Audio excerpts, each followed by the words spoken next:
Revolusi Prancis adalah salah satu peristiwa yang paling mengguncang dunia modern. Bukan sekadar pergantian kekuasaan, tetapi sebuah titik balik sejarah yang mengubah wajah politik, sosial, dan budaya Eropa bahkan dunia. Dari sebuah kerajaan absolut yang berdiri megah berabad-abad, Prancis berubah menjadi republik dengan semboyan yang kini mendunia: liberté, égalité, fraternité, kebebasan, persamaan, persaudaraan. Namun jalan menuju perubahan itu tidaklah mulus.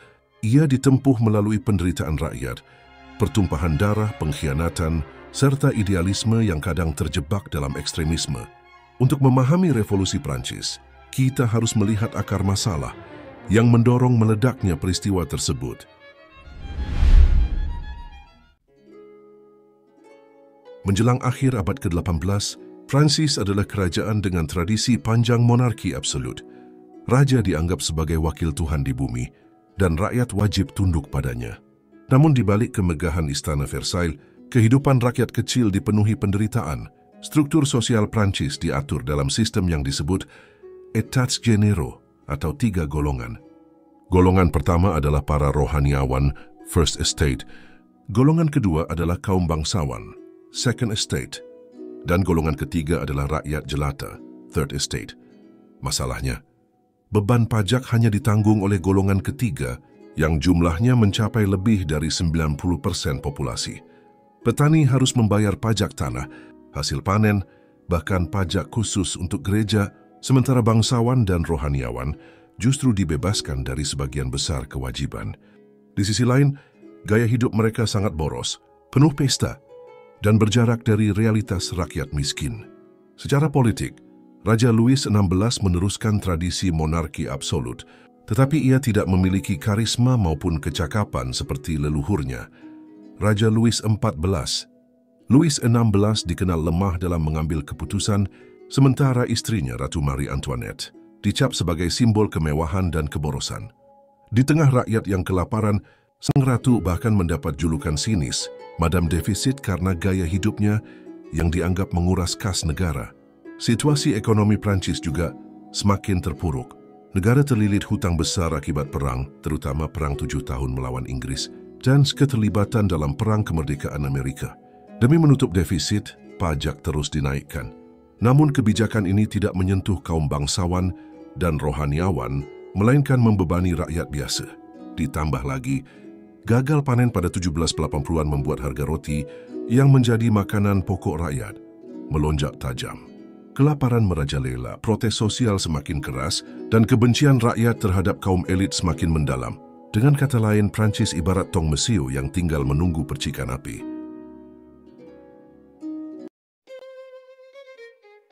Di tengah penderitaan rakyat, muncul arus baru yang mengubah cara orang memandang kekuasaan. Abad ke-18 dikenal sebagai zaman pencerahan, Age of Enlightenment, sebuah periode ketika para filsuf, ilmuwan, dan pemikir menantang dogma lama tentang pemerintahan, masyarakat, dan kebebasan. Tokoh-tokoh seperti Voltaire, Montesquieu, dan Rousseau menjadi suara yang menginspirasi banyak kalangan di Prancis. Voltaire menentang tirani gereja dan monarki, menuntut kebebasan berpendapat serta toleransi beragama. Montesquieu memperkenalkan gagasan tentang pemisahan kekuasaan, legislatif, eksekutif, dan yudikatif, agar tidak terjadi penyalahgunaan wewenang. Rousseau bahkan lebih radikal. Ia menekankan bahwa kedaulatan sejati ada di tangan rakyat, bukan raja, melalui konsep social contract atau kontrak sosial. Ide-ide ini awalnya berkembang di kalangan borjuis terpelajar, yakni kelas menengah, yang terdiri dari pedagang, pengusaha, dan profesional. Namun seiring waktu, gagasan itu meresap ke lapisan masyarakat yang lebih luas, termasuk rakyat jelata yang sudah muak dengan penindasan. Dari sinilah lahir keyakinan baru bahwa manusia seharusnya dilahirkan setara, bebas, dan berhak menentukan nasibnya sendiri. Ide-ide pencerahan menjadi bahan bakar intelektual bagi revolusi Prancis. Mereka tidak hanya sekadar wacana, tetapi menjadi alasan moral untuk melawan ketidakadilan sosial dan absolutisme. Rakyat mulai percaya bahwa dunia bisa berubah dan bahwa mereka memiliki hak untuk memperjuangkan perubahan tersebut.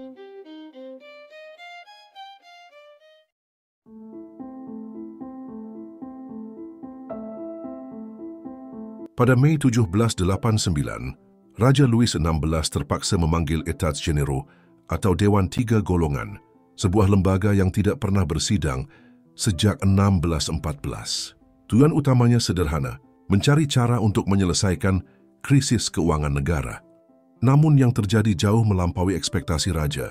Golongan pertama, rohaniawan, dan golongan kedua, bangsawan, datang dengan penuh percaya diri. Mereka yakin akan tetap mempertahankan hak-hak istimewanya. Tetapi golongan ketiga, yang mewakili rakyat jelata, masuk dengan semangat baru. Mereka tidak mau lagi menjadi penggembira yang suaranya selalu dikalahkan. Sebab aturan lama menyebutkan bahwa setiap golongan memiliki satu suara, sehingga dua suara dari bangsawan dan rohaniawan selalu mengalahkan suara rakyat. Ketidakpuasan ini akhirnya memuncak. Pada 17 Juni 1789, wakil golongan ketiga mendeklarasikan diri sebagai Majelis Nasional, National Assembly. Mereka menyatakan bahwa mereka adalah wakil sah seluruh rakyat Prancis dan berhak membuat undang-undang baru. Ini adalah momen bersejarah. Rakyat jelata untuk pertama kalinya secara terbuka menantang otoritas raja. Ketika Louis XVI mencoba membubarkan pertemuan itu, anggota Majelis Nasional tidak menyerah. Pada 20 Juni 1789, mereka menemukan pintu ruang sidang terkunci, sehingga pindah ke sebuah lapangan tenis dalam ruangan, Jeu de Paume. Di sana mereka mengangkat tangan dan bersumpah. Mereka tidak akan bubar sebelum berhasil menyusun konstitusi baru bagi Prancis. Sumpah ini dikenal sebagai Tennis Court Oath atau sumpah lapangan tenis. Simbolismenya sangat kuat. Untuk pertama kalinya, rakyat menegaskan bahwa kekuasaan bukan lagi milik raja semata, tetapi milik bangsa. Ya. Gema sumpah ini menyebar ke seluruh Prancis, menyulut semangat perlawanan dan mempercepat jalannya revolusi. Pada pertengahan Juli, ketegangan semakin meningkat. Rakyat Paris yang lapar dan marah mulai kehilangan kesabaran. Mereka mendengar kabar bahwa pasukan raja akan menyerang Majelis Nasional. Dalam kepanikan dan kemarahan, rakyat Paris pada 14 Juli 1789 menyerbu penjara Bastille, sebuah benteng megah yang selama ini menjadi simbol absolutisme dan ketakutan. Penjara Bastille sebenarnya hanya menampung sedikit tahanan, tetapi keberadaannya mencerminkan tirani kerajaan. Saat rakyat merebut dan menghancurkannya, mereka mengirim pesan jelas, tirani telah runtuh. Peristiwa ini menjadi titik balik revolusi Prancis. Sejak hari itu, 14 Juli diperingati sebagai Hari Nasional Prancis, mirip dengan hari kemerdekaan di negara lain. Penyerbuan Bastille bukan hanya pembebasan simbolis, tetapi juga awal dari gelombang kekerasan yang akan mengguncang seluruh negeri.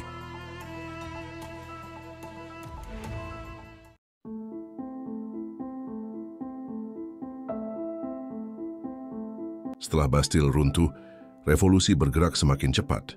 Majelis Nasional menyusun sebuah dokumen penting, Deklarasi Hak Asasi Manusia dan Warga Negara, pada Agustus 1789.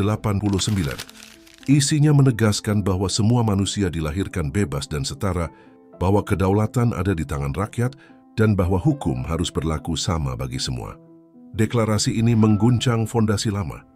Kaum bangsawan kehilangan hak istimewa mereka, gereja kehilangan banyak kekuasaan, dan sistem feodalisme dihapus. Rakyat jelata, untuk pertama kalinya, merasakan secercah kebebasan dan persamaan. Namun, perubahan besar ini juga menimbulkan keguncangan. Kaum konservatif dan raja sendiri tidak sepenuhnya menerima keadaan baru. Monarki konstitusional sempat didirikan, di mana raja tetap berkuasa, tetapi dibatasi oleh hukum. Namun perselisihan antara rakyat dan monarki terus memburuk, membuat revolusi semakin radikal.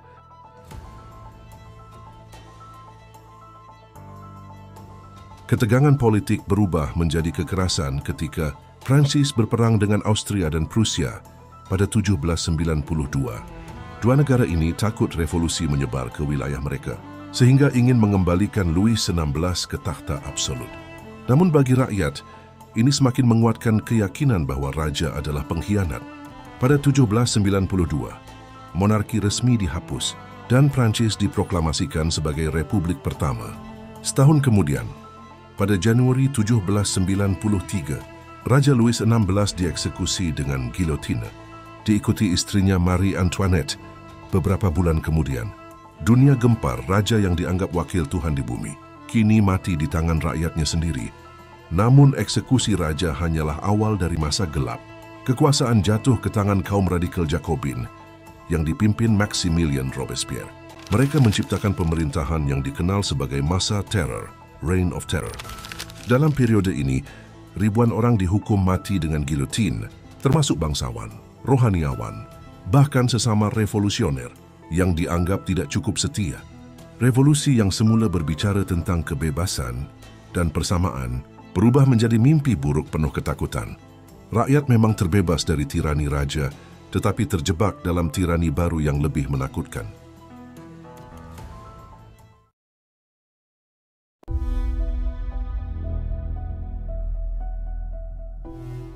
Pada Juli 1794, situasi berubah.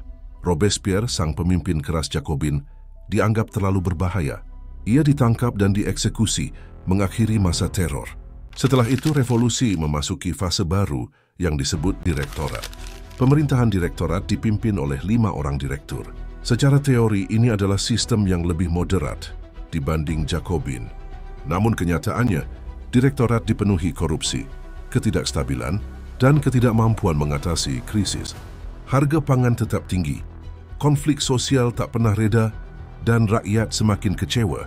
Di sisi lain, Prancis terus berperang melawan koalisi negara-negara Eropa.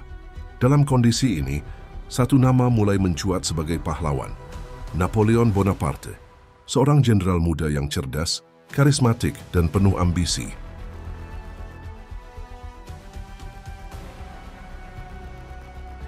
Pada 9 November 1799, dalam kalender revolusioner 18 Brumaire tahun 8, Napoleon melakukan kudeta yang menggulingkan direktorat. Ia kemudian mendirikan pemerintahan baru yang disebut konsulat dengan dirinya sebagai konsul pertama. Secara resmi, revolusi Prancis berakhir, digantikan oleh era baru, kekuasaan Napoleon. Meski revolusi berakhir dengan munculnya seorang diktator militer, warisan revolusi Prancis tetap abadi. Sistem feodalisme hancur, hak-hak asasi manusia diperjuangkan, dan konsep kedaulatan rakyat menjadi fondasi politik modern. Itulah kisah sejarah tentang bagaimana rakyat yang tertindas bangkit melawan ketidakadilan. Dimulai dari krisis ekonomi dan sosial, dipandu oleh ide-ide pencerahan, meledak dalam kekerasan, dan berakhir dengan lahirnya pemimpin karismatik yang mengubah wajah Eropa. Namun yang terpenting, revolusi Prancis meninggalkan warisan yang jauh lebih besar dari batas negaranya. Ia menginspirasi bangsa-bangsa lain untuk memperjuangkan kebebasan, persamaan, dan persaudaraan. Walaupun jalannya penuh kontradiksi, dari idealisme hingga kekerasan, dari demokrasi hingga diktator.